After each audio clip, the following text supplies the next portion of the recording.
الله ربي والإسلام ديني ومحمدا رسول الله.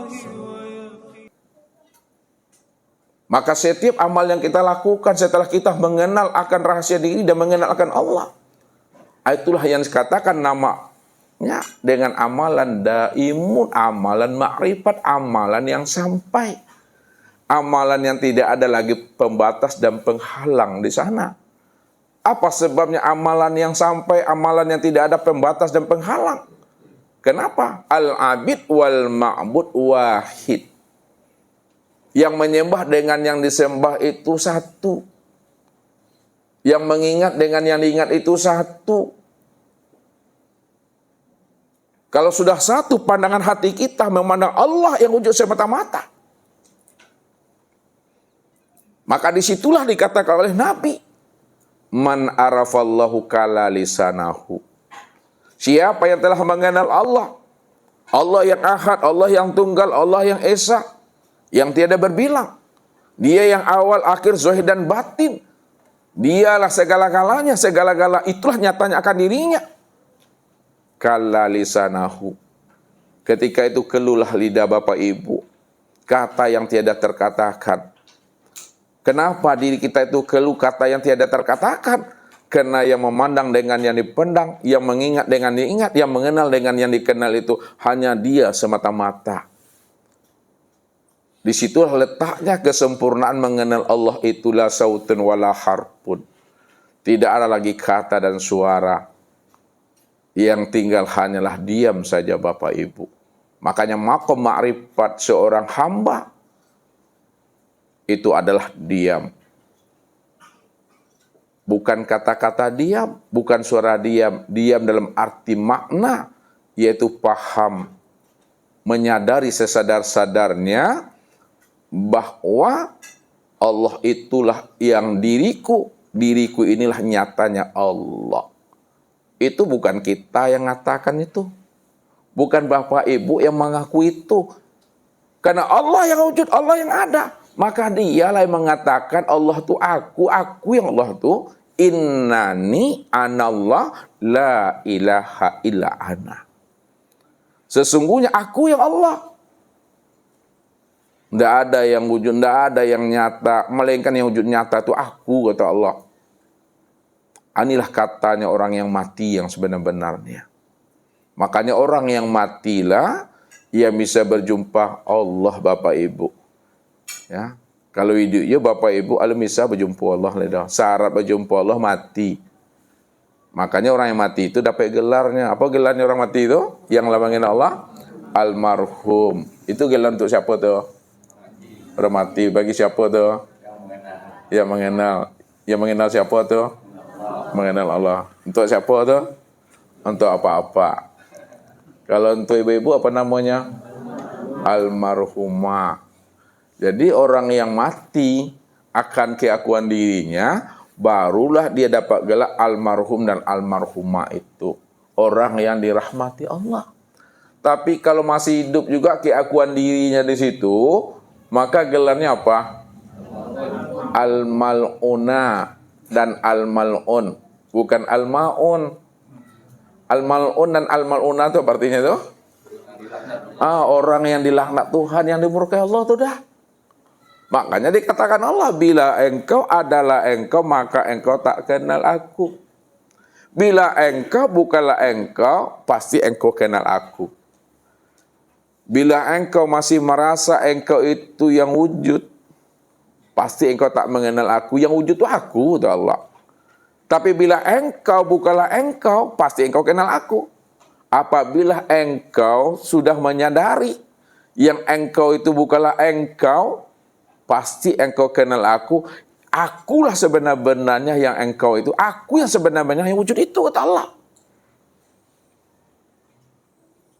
Disitulah penyaksian itu sebenarnya ketika diri itu telah mati. Ini yang dikatakan oleh baginda Rasul kepada umatnya ini. Innakum lan tara rabbakum hatta tamutu. Kamu tidak akan pernah bisa memandang melihat dan menyaksikan Allah yang wujud dan yang nyata itu, dan yang ahad serta tunggal yang tiada berbilang. Sehingga dirimu itu benar-benar mati. Matikan keakuan dirimu yang merasa dirimu itu wujud dan yang hidup itu. Disitulah kamu bisa melihat Allah itu. Kenapa? Karena tidak ada dua wujud di dalam hidup ini. Hanya satu wujud. Itu yang dikatakan wahdatul wujud itu. Hanya dirinya satu-satunya. Siapa diri yang satu-satunya yang ada? Ya Allah. Allah itu yang dikatakan min nafsi wahadah, diri yang tunggal. Makanya diri yang tunggal min nafsi wahidah. Kalau kita pahami secara bertangga naik dan berjenjang turun Bapak Ibu, secara makna syariatnya diri yang satu, diri yang tunggal itu secara pandang syariat itu adalah Adam. Bukan Adem, Adam.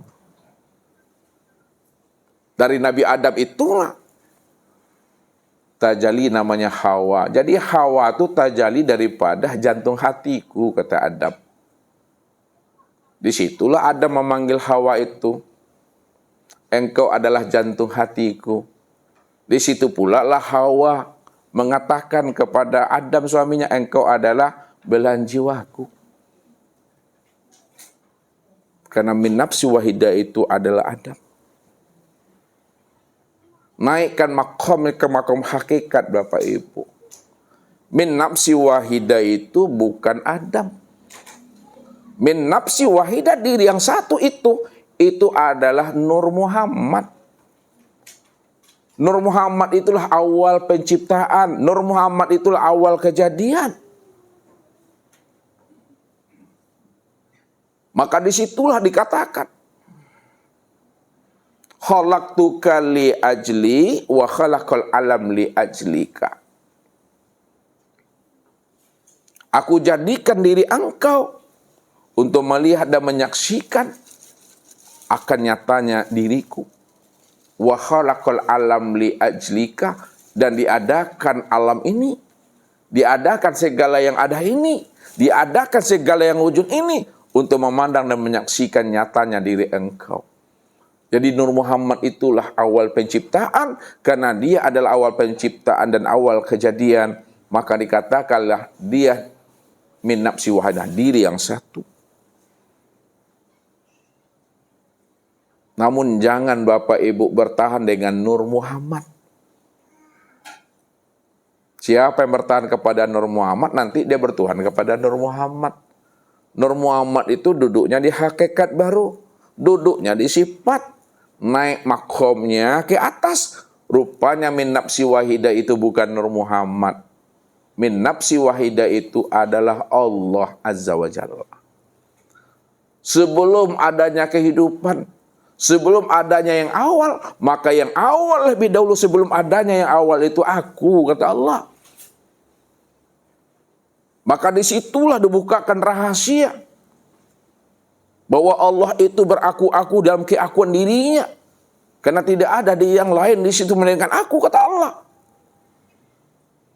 Maka orang-orang arif billah, orang-orang yang kasab, yang tidak lagi berjarak dirinya dengan Tuhan, disitulah mereka membuat suatu rumusan, menghantarkan pemahaman ini ke dalam hati kita, supaya hati kita mampu menilik ke dalam bahwa yang ada itu hanyalah Allah. Maka apa kata mereka? Suhudul kasra fil wahda. Suhudul wahda fil kasra. Suhudul wahda fil wahda. Maknanya suhudul kasra fil wahda. Pandang yang banyak pada yang satu. Apa maknanya pandang yang banyak pada yang satu? Bahwa segala yang ada, segala yang wujud ini, itulah kezohiran dan kenyataan nyatanya akan diri Allah itu yang sebenarnya. Suhudul wahda fil kasra, pandang yang satu tampak yang banyak. Itu maknanya Allah itulah yang wujud pada segala yang ada. Allah itulah yang nyata pada segala yang wujud. Suhudul wahda bil wahda, pandang yang satu tampak yang satu. Yang memandang Allah, yang dipandang juga Allah. Pandang Allah yang tampak Allah. Maka dikatakan, walillahil masyriq wal maghrib fa aina tuwallu fasamma wajhullah. Barat dan timur ini aku yang punya, kata Allah. Kemanapun kamu hadapkan wajahmu, ke barat dan ke timur, utara dan selatan, dalam bentuk rupa berbeda, wujud yang lain, apapun yang kamu pandang, apapun kamu lihat, maka yang terpandang dan terlihat itu adalah aku, kata Allah. Apa sebabnya yang terpandang dan terlihat itu Allah? Karena Allah menjelaskan dirinya, ala innahu bikulli syai'in muhit. Ketahuilah, kata Allah, akulah yang wujud, akulah yang nyata, akulah yang tunggal. Wujud nyata dan tunggalnya aku itu sudah meliputi akan segala sesuatu, dan segala sesuatu itu, itulah nyatanya akan wujud ketunggalan akan diriku, kata Allah. Namun wujud nyatanya ketunggalan diriku yang meliputi akan segala sesuatu, sempurnalah pada diri insan. Inna rabbaka ahatta binnas. Sesungguhnya aku sudah sempurna meliputi akan dirimu, kata Allah. Begitu terang dan nyatanya Allah menjelaskan kepada kita akan wujud nyatanya Allah pada segala sesuatu. Itu maknanya. Kalau Allah telah wujud, kalau Allah telah nyata, kalau Allah telah terang pada sekalian alam, pada segala sesuatu, maka tidak ada segala sesuatu yang mampu menutupi, mendindingi akan kezohiran dan kenyataan diri Allah itu. Sebab apa? Kenyataan kezohiran diri Allah itu telah meliputi segala yang ada. Bahkan sebenarnya segala yang ada itu, itulah nyatanya akan diri aku, kata Allah. Jadi siapa yang tidak mampu memandang aku pada segala bentuk dan rupa, siapa yang tidak mampu memandang aku pada sekalian yang wujud, itulah yang disebut namanya apa, Bapak Ibu? Itu yang butuh sange Tuhan. Siapa yang tidak mampu memandang kain pada baju ini, itu yang butuh sange tuh. Ya. Siapa yang tidak mampu memandang kaca pada gelas ini, anu butuh sange namanya itu. Ya. Maknanya, siapa yang tidak mampu memandang aku pada segala bentuk dan rupa, segala bentuk dan rupa itu itulah nyatanya aku, atau itu yang betul-betul buta tuh. Itu yang berdosa, itu pandangan. Man nazara ila syai'in malam yarallaha fihi fahuwa batil. Siapa yang memandang kepada sesuatu, tapi dia tidak mampu memandang aku yang sudah nyata pada sesuatu itu. Padahal aku yang sesuatu itu, kata Allah, itulah pandangan yang berdosa itu. Berapa umur kita, berapa usia kita, memandang suami, memandang istri, memandang ayah, memandang ibu, memandang anak, memandang kepada menantu dan cucu, tak mampu memandang Allahnya yang nyata pada ayah, ibu, suami, istri, anak, cucu, menantu. Itulah pandangan yang berdosa itu. Kenapa demikian? Karena akulah yang wujud semata-mata, kata Allah. Oleh karena itu, pandang Allahnya apa yang dilihat oleh mata. Dan jangan memandang apa yang dilihat oleh mata. Apa makna itu? Pandang Allahnya apa yang dilihat oleh mata. Bahwa apa yang dipandang, itulah nyatanya wujud diriku. Kenapa? Karena yang memandang dengan yang dipandang itu, aku juga itu, Tuhan. Tapi siapa yang tak mampu memandang aku, apa yang dipandang oleh mata, maka yang terpandang itu adalah sesuatu. Itu yang butuh sange itu. Kalau bahasa kiasnya, karena aku cuma yang ada, aku cuma yang wujud, yang menjadikan sesuatu itu yang jadi sesuatu. Yang menjadikan dirimu itu yang jadi dirimu. Yang menjadikan insan itu yang jadi insan. Kata itu menunjukkan tidak ada diri yang lain. Tidak ada wujud yang lain. Melainkan akulah semata-mata, kata Allah. Kullu syai'in halikun illa wajhahu. Tiap-tiap segala sesuatu Apapun namanya, apapun bentuk dan rupanya, hakikatnya itu tidak pernah ada. Illa wajahahu. Yang ada semata-mata itu adalah aku. Nah, kalau bolehlah Ustaz bertanya sama Bapak Ibu supaya terhunjam rasa Tuhan dan kesadaran Tuhan dalam diri, Ustaz mau tanya sama Bapak Ibu ini. Adakah yang wujud selain Allah? Adakah yang hidup selain Allah? Kalau tidak ada yang wujud dan yang hidup selain Allah, ya, lalu siapa yang sebenar-benar yang wujud itu? Siapa yang sebenar-benar yang hidup? Kalau Allah yang sebenar-benar wujud dan yang hidup itu, yang memandang, yang mendengar itu siapa? Yang berkata itu siapa? Allah. Kalau Allah sebenar-benarnya yang wujud, yang hidup, melihat, mendengar dan berkata, yang mana Allah yang wujud, yang hidup itu Bapak Ibu? Yang mana Pak Azam?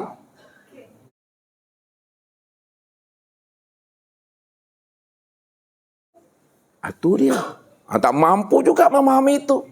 Ayo nak dapat Ustaz nyampel lah, rabab siang nyampel itu. Ya? Itu jelasnya tuh. Makanya belajar memahami ilmu ini adalah wajib.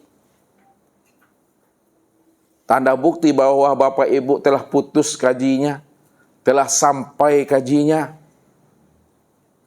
Buktinya tidak lagi terpandang akan diri Bapak Ibu. Tak nampak sama Tuhan lagi diri Bapak Ibu itu yang wujud dan bersifat. Kalau masih nampak juga sama Tuhan diri Bapak Ibu itu yang wujud dan bersifat, belum putus namanya. Belum sampai namanya. Orang yang dikatakan sampai itu tidak lagi terpandang akan dirinya alias mati. Ya. Tak terpandang lagi dirinya yang melihat, yang mendengar tuh. Tak terpandang lagi dirinya berkata itu karena dirinya dah mati. Kalau dirinya yang mati, maka yang hidup itu Allah. Maka kesebenarnya mati itu hidup. Yang hidup itu ada aku, kata Allah. Makanya ini yang wajib kita pahami sebelum habisnya usia umur kita, supaya kita tahu jalan pulang dan kembali kepada Allah. Nah, jadi malam inilah yang kita mencoba untuk mengkhatamkannya, supaya Bapak Ibu, andai kata malam ini kita mesti berpulang ke rahmatullah, kita dah khatam kaji ini, selamatlah kita ini. Nah, dalam bahasa hakikatnya, Bapak Ibu sebenarnya Allah pulang tapi alun kembali ledo. Ketika kita telah mengkaji akan diri ini. Jadi untuk lebih jelas dan pahamnya Bapak Ibu, bagaimana proses innalillahi wa inna ilaihi rajiun itu, bukan dalam bentuk kata-kata, bukan dalam bentuk ucapan retorika, enak didengar, enak disebut, mesti paham kita apa yang kita sebut dan bertanggung jawab kita itu. Jangan kita ingin merampok hak Tuhan juga nanti itu.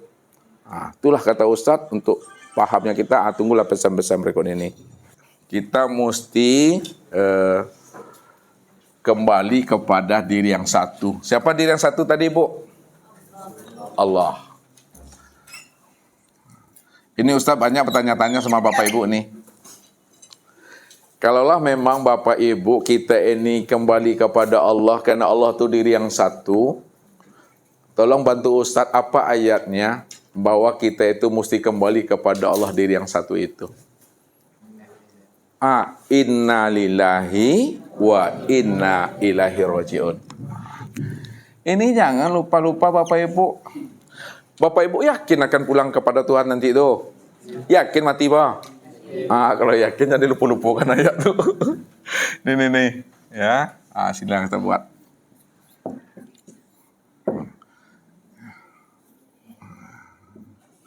Inna lillahi wa inna ilaihi rajiun.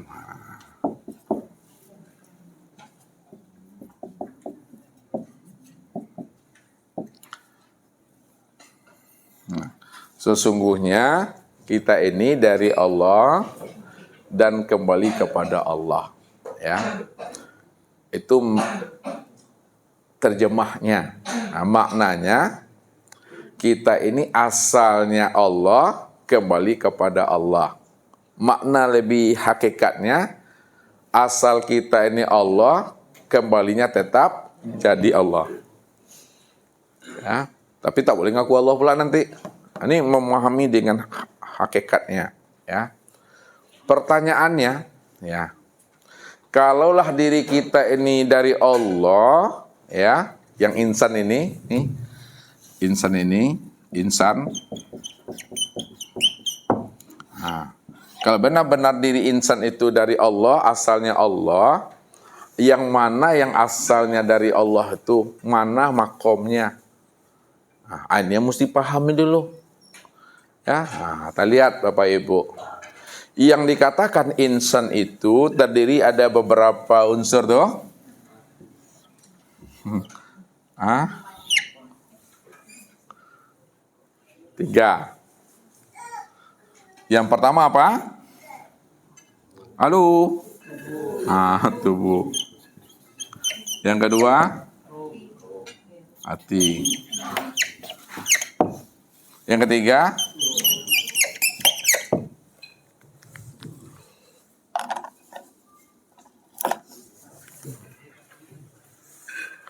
Jadi yang dikatakan diri insan itu ada tubuh, ada hati, dan ada ruh. Ya. Kalaulah memang ya yang dikatakan insan itu ada tubuh, hati, dan ruh, dan asalnya itu adalah Allah, dan mesti kembali kepada Allah, kita mesti paham yang tubuh ini kalau memang asalnya adalah Allah, kemana pulangnya? Kalau hati ini asalnya Allah, kemana kembalinya? Kalau ruh ini asalnya Allah, kemana mi'rajnya itu? Kalau memang asalnya Allah. Makanya ketika ya, Allah akan mentajalikan sesuatu dari dirinya sendiri, maka disitulah Allah itu berada di alam nazarnya. Berada di alam nazarnya itu maksudnya Allah itu berada di alam pikirnya. Kenapa Allah itu berada di alam pikirnya? Karena dialah yang ada ketika itu, Bapak Ibu. Dia yang ada ketika itu. Nah, kalau kita buatkan gini, maminya. Nih. Dia yang ada ketika itu. Tidak ada siapa-siapa. Ya. Ketika itulah dia itu bernazar pada diri sendiri, berpikir pada diri sendiri. Makanya alam nazarnya Allah itu, alam pikir Allah itu 3. Nih, alam pikir Allah itu 3.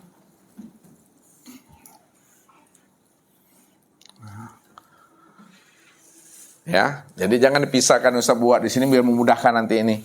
Ya. Jadi mengambilnya, memandangnya dengan rasa di situ.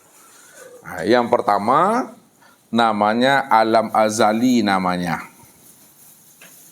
Yang kedua namanya alam suluhil qadim.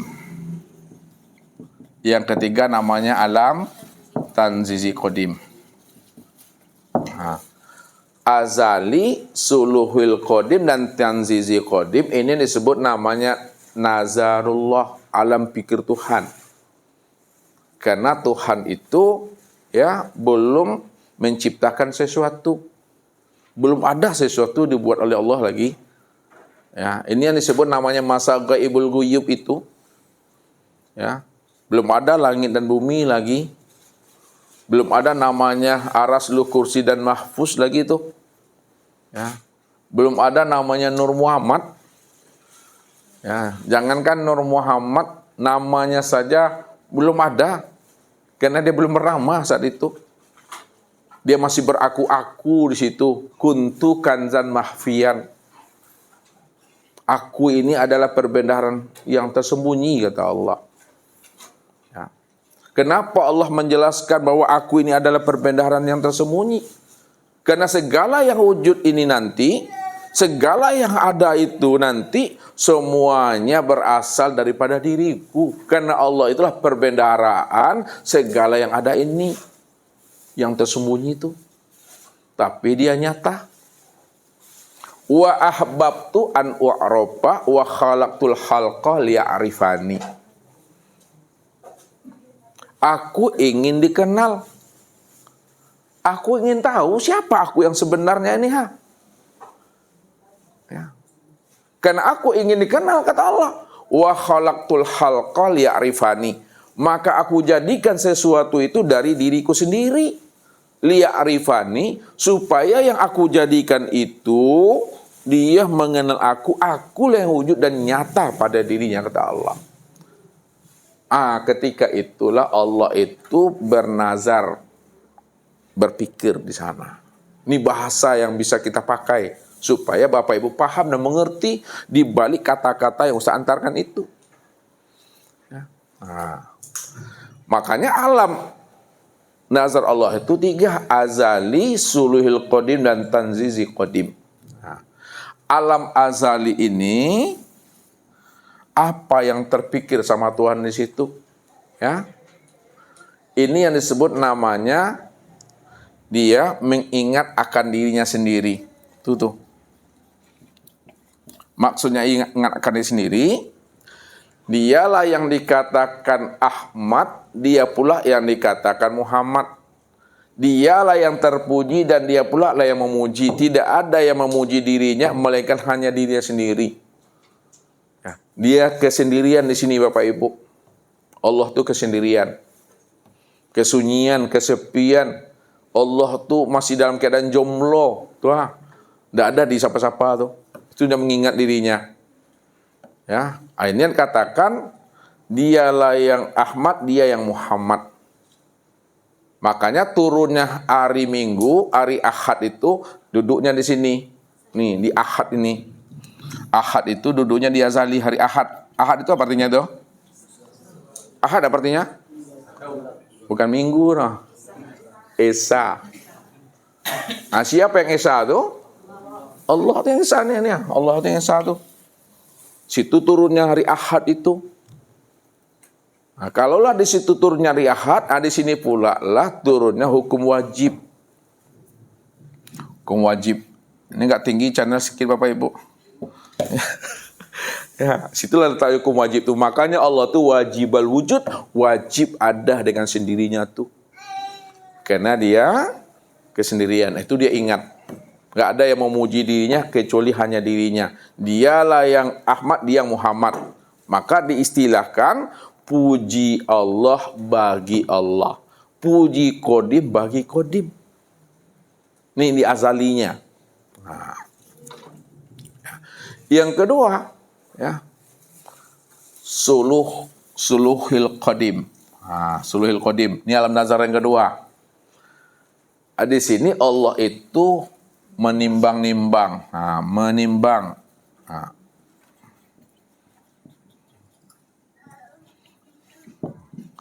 Apa maksudnya itu Allah menimbang itu? Setelah dia ingat, ya kan di SK kan ada tuh mengingat, menimbang. Nanti terakhir apa? Ini cerita ini Bapak Ibu, ya orang bertauhid tuh. Apabila aku jadikan sesuatu nanti ngaku pula dirinya Tuhan. Ya. Kalau nak aku ciptakan, tidak ada pula nanti yang memuji aku yang maha besar, yang maha indah dan terpuji. Itu menimbang tuh. Di sinilah turunnya itu nanti hari Senin itu. Hari Senin. Ya. Di situlah turunnya hukum sunnah itu. Ini hari Senin. Senin. Ya. Hukum sunnah. Hukum sunnah. Apa arti sunnah itu? Apa arti sunnah? Dikerjakan berpahala? Tidak dikerjakan tidak berdosa. Itu menimbang. Ya. Mau kafir atau tidak, mau ngaku Tuhan atau tidak, Tuhan kan? Itu cinta aku nih, itu Tuhan. Ya. Itu maksudnya tuh. Itu menimbang-nimbangnya. Mau aku ciptakan atau tidak, itu urusan aku tuh Tuhan. Itulah dikatakan turunnya hari Senin. Makanya Rasulullah itu lahirnya hari Senin tuh. Ya. Hukumnya sunnah itu. Kemudian ditanzizi qadim. Di sini setelah menimbang baru memutuskan. Memutuskan. Memutuskan itu udah sempurna itu. Ya. Maksud sempurna tadi apa? Mau ngaku Tuhan atau tidak, mau beriman atau tidak, ini cerita aku tetap akan jalani cerita ini gitu Tuhan. Aku tetap akan zahirkan juga diri aku ini, tajali aku ini, karena aku ingin dikenal. Ya, disitulah disebut namanya turunnya hari Selasa itu. Hari Selasa. Atau hukumnya disebut namanya mubah.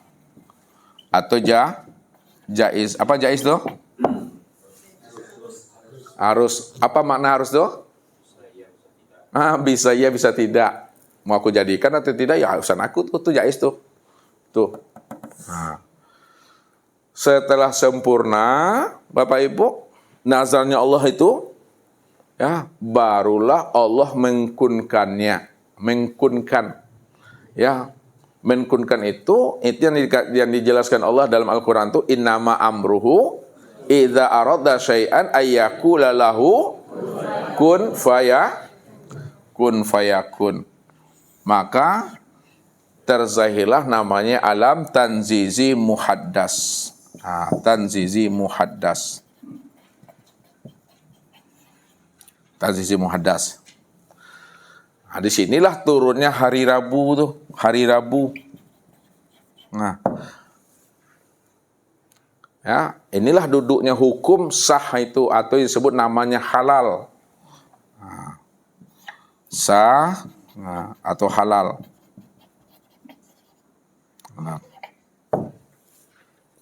Barulah tercipta namanya alam, tapi dalam keadaan batin baru tuh. Dia zohir tapi dalam keadaan batin. Panjang ceritanya sini Bapak Ibu. Kan kita mau menghantarkan di sini aja sebenarnya. Ya usah buka ke sini. Dari alam tanzizi muhaddar, ya, yang batin, yang zohir dalam keadaan batin tadi, lalu menjadi zohir dia. Kan tadi dah zohir nih, tapi dalam keadaan batin. Kemudian yang batin, yang zahir dalam keadaan batin tadi benar-benar zahir dia, itu yang disebut namanya tanzizi muqaddar namanya. Tanzizi muqaddar. Tanzizi muqaddar inilah, ya, turunnya hari Kamis itu. Hari Kamis. Disitulah letaknya hukum batal atau haram itu. Batal atau haram. Batal atau haram. Kenapa dikatakan hukum batal atau haram di tanzizi muqaddar ini? Tanzizi muqaddar ini alam apa nih Daniel? Oh, alam dunia, bukan alam mayang. Bukan alam lain, alam dunia nih. Kenapa? Alam dunia ini, ya, itu alam yang akan fana, akan hancur, yang akan membusuk, ya, yang akan lenyap dan sirna. Siapa mencintai yang lapuk, yang hancur, yang busuk, yang fana, ya, akan hapus, maka haram bagi dirinya itu. Maka tak boleh kita mencintai yang busuk, tak boleh kita mencintai yang akan mati, tak boleh kita mencintai yang akan hancur. Semuanya itu fana itu nantinya. Kalau di sini, kenapa dikatakan tanzizi muhaddas itu adalah sah hukum turunnya, ya, atau namanya halal? Sinilah turunnya itu sekalian daripada insan itu, ruh itu, ya, ruh itu tidak hancur, ruh itu tidak busuk. Maka kenalilah yang tidak hancur, yang tidak busuk itu yang dikatakan rahasia Allah itu Allah. Maka kenali tentang ruh itu. Turun kita ke bawah lagi, ya. Setelah sempurna namanya tanzizi muqaddar. Kita geser sini Bapak Ibu ya. Barulah kita sampai namanya ke alam barzah. Ini barzah. Barzah. Barzah itu adalah pintu gerbang akhirat.